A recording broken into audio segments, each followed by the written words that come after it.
Section 12 rule 9 അനുസരിച്ച് വരുന്ന amendment of ബൈലോസിൻ്റെ പ്രൊസീജിയേഴ്സാണ് നമ്മൾ കഴിഞ്ഞ വീഡിയോസിൽ പറഞ്ഞത്. അതിൻ്റെ ബാക്കി ഭാഗമാണ് നമുക്ക് ഇതിൽ ഡിസ്കസ് ചെയ്യാനുള്ളത്.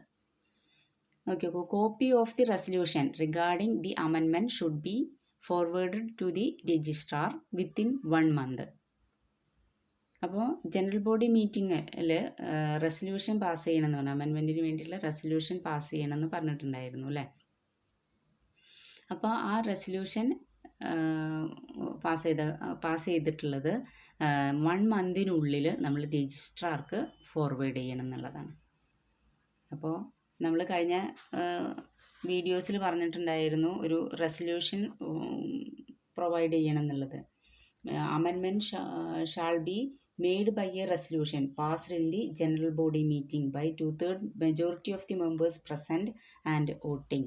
അതിൽ 2/3 മെമ്പേഴ്സ് പ്രസൻറ്റ് ചെയ്യുകയും വോട്ട് ചെയ്യുകയും വേണമെന്ന് പറഞ്ഞിരുന്നു. ആ ഒരു റെസൊല്യൂഷൻ്റെ കോപ്പി 1 monthനുള്ളിൽ രജിസ്ട്രാർക്ക് പ്രൊവൈഡ് ചെയ്യണം. If there is any delay in the matter the registrar has powers to count on the delay on genuine ground.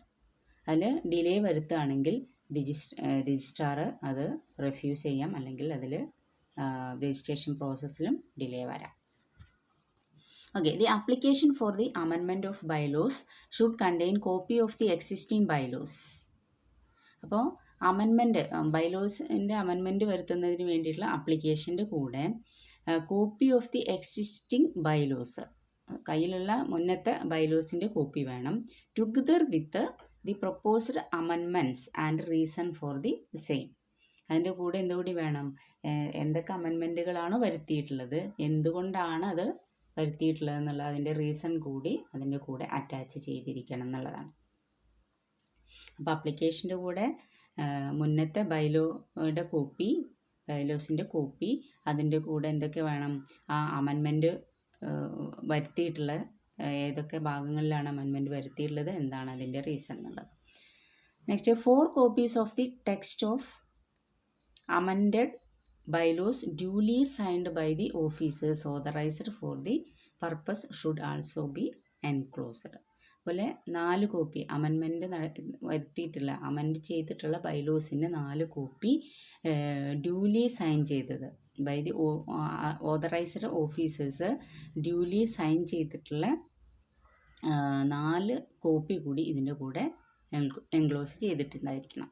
The application is usually signed by the secretary and 2 members of the committee. സാധാരണ ഇതിൽ sign ചെയ്യുന്നത് authorised ഓഫീസേഴ്സാണ്. സാധാരണ authorised officers എന്ന് പറയുന്നത് സെക്രട്ടറിയും അതുപോലെ 2 members, കമ്മിറ്റിയിലെ 2 members-ആണ് ഇതിൽ സാധാരണ സൈൻ ചെയ്യാറുള്ളത്. The proposal contains a treasury challan receipt for 100 rupees. ഇതിൻ്റെ കൂടെ ഒരു ട്രഷറി ചലാൻ റെസിപ്റ്റ് കൂടി കൊടുത്തിരിക്കണം. 100 rupees-ൻ്റെ ഒരു ചലാൻ റെസിപ്റ്റ് കൂടി അറ്റാച്ച് ചെയ്തിരിക്കണം. In the case of women or school or scheduled caste or scheduled tribe cooperative societies, challan receipt for 50 rupees will be sufficient.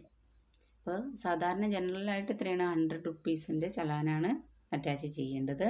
എന്നാൽ women's, അതുപോലെ school, scheduled caste, tribes ഒക്കെ ആണെങ്കിൽ ആയിട്ടുള്ള cooperative സൊസൈറ്റികളാണെങ്കിൽ അവിടെ 50 രൂപയുടെ ചലാൻ റെസിപ്റ്റ് വെച്ചാൽ മതി. As per Rule 9, the following particulars should be furnished along with the application. Rule 9 പ്രകാരം ആപ്ലിക്കേഷൻ്റെ കൂടെ ഇത്തരം ഇൻഫർമേഷൻ കൂടി ഉണ്ടായിരിക്കണം എന്നുള്ളത്. അതിൽ first one, date of general body meeting at which the amendment was made. Amendment വരുത്തിയിട്ടുള്ള മീറ്റിങ്ങിൻ്റെ, ജനറൽ ബോഡി മീറ്റിങ്ങിൻ്റെ ഡേറ്റ്, അതുപോലെ number of days notice given to convene the general body meeting നടത്തുന്നതിന് വേണ്ടിയിട്ട് നോട്ടീസ് പ്രൊവൈഡ് ചെയ്തിട്ടുള്ള date, the number of days notice required as per bylaws for meeting നടത്താൻ ബൈലോസിൽ പറഞ്ഞിട്ടുള്ള ഡേയ്സിൻ്റെ ഏത് ഡേറ്റ് ആണെന്നുള്ളത്, the total number of members on the date of മീറ്റിങ്ങിൽ പങ്കെടുത്ത മെമ്പേഴ്സിൻ്റെ number of members who formed the quorum for meeting. Quorum ആ മീറ്റിങ്ങിൻ്റെ കോറത്തിൽ എത്ര മെമ്പേഴ്സ് പങ്കെടുത്തു എന്നുള്ളത്, അല്ലെങ്കിൽ എത്ര കോറത്തിലാണ് ആ മീറ്റിംഗ് പങ്കെടുത്തിട്ടുള്ളത്. ഒരു മിനിമം നമ്പർ പറഞ്ഞിട്ടുണ്ടായിരിക്കും. ആ നമ്പർ എത്രയെന്നുള്ളതാണ് അവിടെ എഴുതേണ്ടത്. Next, the number of members present at the meeting.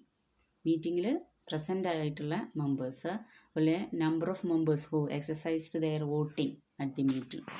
മീറ്റിങ്ങിൽ വോട്ട് ചെയ്തിട്ടുള്ള മെമ്പേഴ്സിൻ്റെ number. The number of members who voted for the amendments. Amendment വരുത്തുന്നതിന് വേണ്ടി വോട്ട് ചെയ്തിട്ടുള്ള മെമ്പേഴ്സിൻ്റെ നമ്പർ. ഇത്രയും കാര്യങ്ങൾ അതിൽ അറ്റാച്ച് ചെയ്തിരിക്കണം എന്നുള്ളതാണ്. നെക്സ്റ്റ് അതിൽ പറയുന്നത്, ബിഫോർ രജിസ്റ്ററിങ് ദി അമെൻമെൻറ്റ്സ്.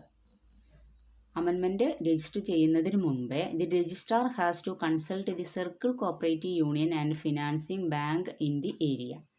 അപ്പോൾ രജിസ്റ്റർ ചെയ്യുന്നതിന് മുമ്പേ രജിസ്ട്രാർ അവിടുത്തെ സർക്കിൾ കോപ്പറേറ്റീവ് യൂണിയൻ, അപ്പോൾ സൊസൈറ്റി ഒക്കെ കൺസൾട്ട് ചെയ്യും. അതുപോലെ ഫിനാൻസിങ് ബാങ്കിന് ഇൻ ദി ഏരിയ, ആ ഏരിയയിൽ ഫിനാൻസിങ് ബാങ്കിനെ ഒക്കെ കൺസൾട്ട് ചെയ്തുകൊണ്ടാണ്. എന്താ വെച്ചാൽ അവർക്ക് ഫിനാൻസ് പ്രൊവൈഡ് ചെയ്യും. ഇങ്ങനെ ആ സൊസൈറ്റിയുടെ ഒരു നിലവിലെ സ്ഥിതി എന്താണെന്നുള്ളത് അറിയുന്നതിനൊക്കെ വേണ്ടിയിട്ട് ഇവരൊക്കെ കൺസൾട്ട് ചെയ്ത് ഇൻഫർമേഷൻ കളക്ട് ചെയ്തതിന് ശേഷം മാത്രമൊക്കെയാണ് രജിസ്ട്രാർ രജിസ്റ്റർ ചെയ്ത് നൽകുള്ളൂ. In the case of apex or central society he has to consult the state cooperative union. അല്ല, സ്റ്റേറ്റ് കോപ്പറേറ്റീവ് യൂണിയനിലെ സെൻട്രൽ അപ്പെക്സ് സൊസൈറ്റിയൊക്കെ കൺസൾട്ട് ചെയ്തതിന് ശേഷം മാത്രമാണ് രജിസ്ട്രേഷൻ നടത്തുള്ളൂ. അതിൽ സാറ്റിസ്ഫൈ ആയാൽ മാത്രമാണ് രജിസ്ട്രേഷൻ പ്രൊസീജിയറുമായിട്ട് മുന്നോട്ട് പോകുള്ളൂ.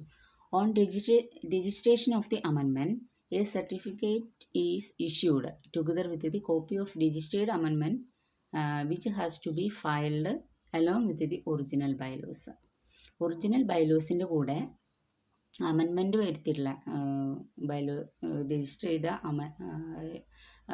ബൈലോസ്, അമെൻമെൻറ്റ് വരുത്തിയിട്ടുള്ള ബൈലോസിൻ്റെ കോപ്പി കൂടി ഇഷ്യൂ ചെയ്യുക. അതിൻ്റെ കൂടെ എന്തുണ്ടായിരിക്കും? രജിസ്ട്രേഷൻ സർട്ടിഫിക്കറ്റ് ഉണ്ടായിരിക്കും. അപ്പോൾ ഒറിജിനൽ ബൈലോസിൻ്റെ കൂടെ രജിസ്റ്റർ ചെയ്ത ഈ അമെൻമെൻറ്റ് വരുത്തിയിട്ടുള്ള അതിൻ്റെ കോപ്പി, അതുപോലെ രജിസ്ട്രേഷൻ സർട്ടിഫിക്കറ്റും പ്രൊവൈഡ് ചെയ്യും. If the registrar refuses to register such amendments, he has to communicate his decision with reasons within 7 days of the order. Registrar refuse ചെയ്യുകയാണെങ്കിൽ, രജിസ്ട്രേഷൻ റെഫ്യൂസ് ചെയ്യുകയാണെങ്കിൽ അത് 7 ഡേയ്സിനുള്ളിൽ കമ്മ്യൂണിക്കേറ്റ് ചെയ്തിരിക്കണം എന്നുള്ളതാണ്. അതായത് 90 ഡേയ്സ്, അത് ആപ്ലിക്കേഷൻ പ്രൊവൈഡ് ചെയ്ത് 90 ഡേയ്സിനുള്ളിൽ രജിസ്റ്റർ ചെയ്ത് നൽകണം എന്നുള്ളതാണ് റൂള്. പക്ഷേ ഈ 90 ഡേയ്സ് കഴിഞ്ഞ് ഓർഡർ അയാൾ ഇറക്കണേ, 90 ഡേയ്സിൻ്റെ ഉള്ളിൽ അയാൾ റെഫ്യൂസ് ചെയ്തതായിട്ട് ഓർഡർ ഇറക്കി